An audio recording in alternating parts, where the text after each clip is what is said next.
L'élevage de nos animaux nécessite certaines attitudes, certains comportements pour pouvoir protéger nos animaux, pour pouvoir les aider à survivre et pour pouvoir aider notre élevage en particulier à bien évoluer. Donc, pour ce faire, il y a certaines attitudes simples et certains comportements simples qu'il faut adopter pour le bien-être de nos animaux. Et dans cette vidéo, je vais vous parler de ce qu'il faut faire, ce qu'il faut éviter pour le bien-être de notre ferme en général, de nos volailles en particulier. Sans plus tarder, allons au vif du sujet après le générique.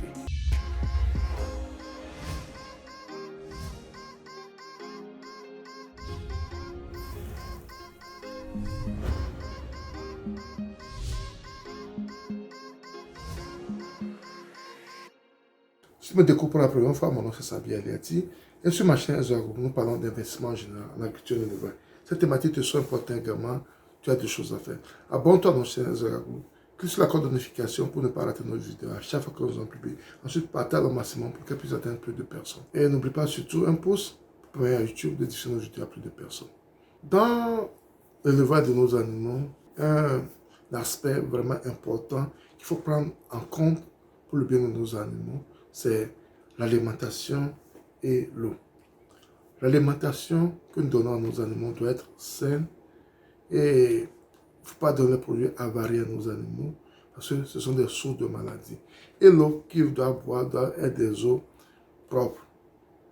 Parce que quand vous laissez vos animaux aller boire n'importe où, de l'eau n'importe où, les eaux stagnantes, où tout le monde vient, et d'autres animaux aussi arrivent là-bas pour faire du n'importe quoi dans ces eaux, vous risquez de détruire vos animaux. Vous risquez de détruire votre élevage.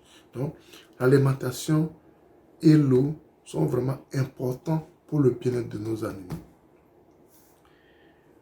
Quand on parle de l'alimentation et de l'élevage, on parle aussi également des visites, des voitures, par exemple des motos, des gens qui viennent sur notre ferme.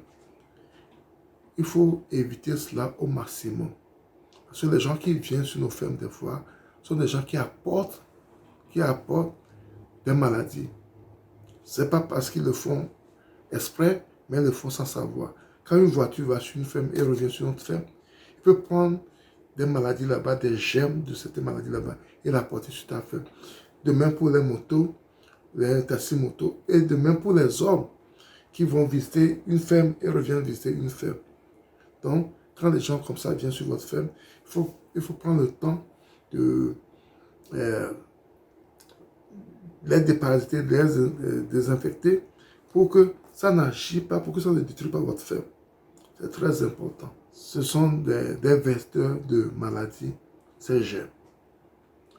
On peut aussi parler des autres animaux parce que, comme je le dis, quand tu as une ferme et tu as ton pâturage, quand tu fais les moutons par exemple, quand tu as ton pâturage sur ta ferme, il faut faire tout pour empêcher les autres d'amener leurs animaux sur ton pâturage. Parce que quand ils amènent leurs animaux sur ton pâturage, ils peuvent laisser des maladies sur ton pâturage. Et quand tes animaux, tes moutons vont aller brouter là-bas, c'est des problèmes. Donc ce sont des choses à éviter. Il faut garder ton pâturage immaculé. Et il faut que ton pâturage soit pour toi seul.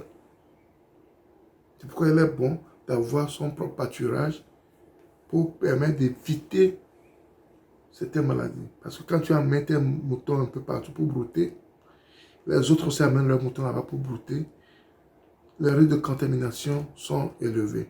Parce que quand eux font leurs déchets là-bas, tes animaux peuvent le ramasser. Vice versa. Donc ce sont des choses à éviter. Il y a une chose aussi qui est importante, si tu peux avoir ta ferme un peu isolée, il ne faut pas avoir des fermes à côté de toi. Parce que quand vous faites par exemple les volailles, et vous avez les ouvriers là-bas qui sont des hommes qui se fréquentent, ce sont des risques de maladies également qui sont là-bas. Donc si ta ferme, tu peux avoir la chance d'être le seul dans ton coin, ça t'arrange énormément. Ça te permet d'éviter beaucoup de choses. Ça te permet d'éviter beaucoup de choses. Quand aussi tu reçois tes poussins, tu prépares très bien la poussinière pour recevoir les poussins arrivent, tu fais ce qu'il faut. Et au bout de 48 heures, tu as beaucoup de maladies parmi tes poussins. Il faut savoir que tu as une forte chance que ces poussins soient atteints, contaminés avant d'arriver sur ta ferme. Donc, il faut vérifier chez qui on s'approvisionne également. Quand tu reçois les poussins, et les pentados, les dénommés et autres, il faut prendre le temps. Il faut prendre le temps de les compter, de voir s'ils sont en forme, tout ça là, avant d'arriver sur ta ferme. Parce que si tu ne le fais pas, tu arrives sur ta ferme, tu auras des problèmes et tu vas payer les conséquences. C'est mieux que tu refuses certaines commandes qui ne sont pas OK, plutôt que de les amener chez toi et d'avoir des problèmes par rapport à ces commandes. C'est mieux de refuser ta commande que d'amener ta commande chez toi et au bout de 48 heures, tu ne commences pas à avoir trop de problèmes. Donc, toutes ces petites astuces sont vraiment importantes quand tu veux investir en agriculture pour pouvoir te protéger. The bottom line over here is te protéger. Protéger ta ferme, protéger ton investissement. Protéger ta ferme, protéger ton investissement. Protéger ta ferme, protéger ton investissement. J'avais fait une vidéo également, une fois où je parlais des visiteurs, des gens qui visitent la ferme. Il faut prendre des mesures. Il faut prendre beaucoup de mesures. Il faut limiter les visites aussi au minimum possible. Il faut limiter les visites au minimum possible pour le bien-être de ta ferme. Je sais que cela dérange les gens n'aiment pas cela. Parce qu'ils veulent venir voir ce que tu fais. Tu ne le dis pas, ils ne comprennent pas. Mais nous sommes dans le business. Ils comprennent ou ne comprennent pas. Toi, c'est ton objectif qui est important pour toi. C'est ton objectif qui est important pour toi. Tu dois faire pour protéger ton investissement, c'est ce qui est important pour toi. C'est ce qui est important pour toi. Il y a un phénomène également, c'est que les oiseaux sauvages, surtout quand vous élevez vos animaux en plein air, les oiseaux sauvages viennent des fois là-bas. Donc, ça également, il faut voir comment faire pour pouvoir limiter cela également. Si vous pouvez les abattre et autres, il faut limiter ça également parce que ce sont de grands vecteurs de maladies également. Les animaux sauvages, les oiseaux sauvages, les oiseaux migrateurs et autres. Donc, quand vous arrivez à fermer ces portes, quand vous arrivez à prendre des mesures pour pouvoir éviter ces petites choses qui sont anodines mais très très importantes en élevage, vous êtes sûr de pouvoir protéger vos animaux, vous êtes sûr de pouvoir protéger votre investissement.